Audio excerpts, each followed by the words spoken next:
RF based spy robo சரியா? Spy ரோபோனா என்ன? நம்ம இங்கிருந்து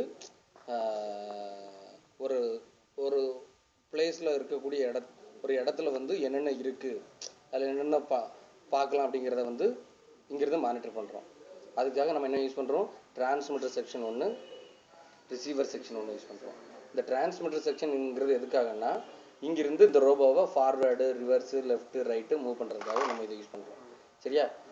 இங்கே வந்து இது என்னன்னா, 2 மோட்ரு வச்சு அதை ஃபார்வேர்டு, ரிவர்ஸ், லெஃப்ட், ரைட்டுக்கு கொண்டு வர்றோம். சரி, அதோட யூஸ் பாரு. இது டிரான்ஸ்மிட்டர் செக்ஷன். டிரான்ஸ்மிட்டர் செக்ஷனில் நம்ம என்னென்னலாம் யூஸ் பண்ணியிருக்கோம்? ஒரு 230 to 12 வோல்ட்டு ஒரு டிரான்ஸ்ஃபார்மர் கொடுத்துருக்கோம். இந்த டிரான்ஸ்ஃபார்மர் என்ன பண்ணும்? 12 வோல்டேஜை இந்த 12 வோல்டேஜ் அவுட்புட்டை இந்த பவர் சப்ளை வந்து 5 வோல்டேஜாக கன்வெர்ட் பண்ணி கொடுக்கும். இங்கே 5 வோல்டேஜ் போகணுனால 5 வோல்ட் பவர் சப்ளை கொடுத்துருக்கோம். சரியா?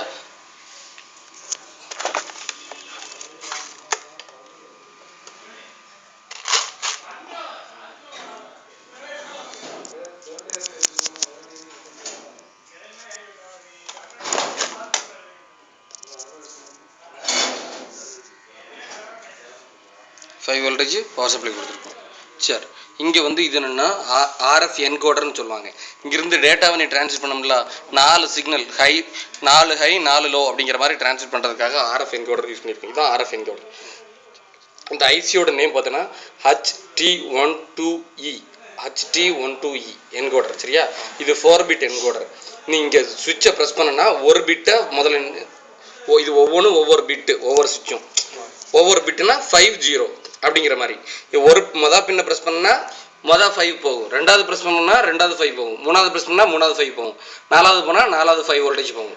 அப்போ ஒவ்வொரு 5 வோல்டேஜ் இங்கே சென்ட் ஆகும்போது அந்த 5 வோல்டேஜை ரிசீவ் பண்ணிவிட்டு forward, reverse, left, right, back இது மாதிரி மூவ் ஆகும். சரியா? இங்கே பாரு 4 சுவிட்ச் யூஸ் பண்ணியிருக்கோம். இந்த சுவிட்சோட யூஸ் என்னென்னா, ஹைலோவை மாற்றுறதுக்கு. நார்மலாக 0 வரைக்கும் ப்ரெஸ் பண்ண உடனே 5 வோல்டேஜாக மாறும்.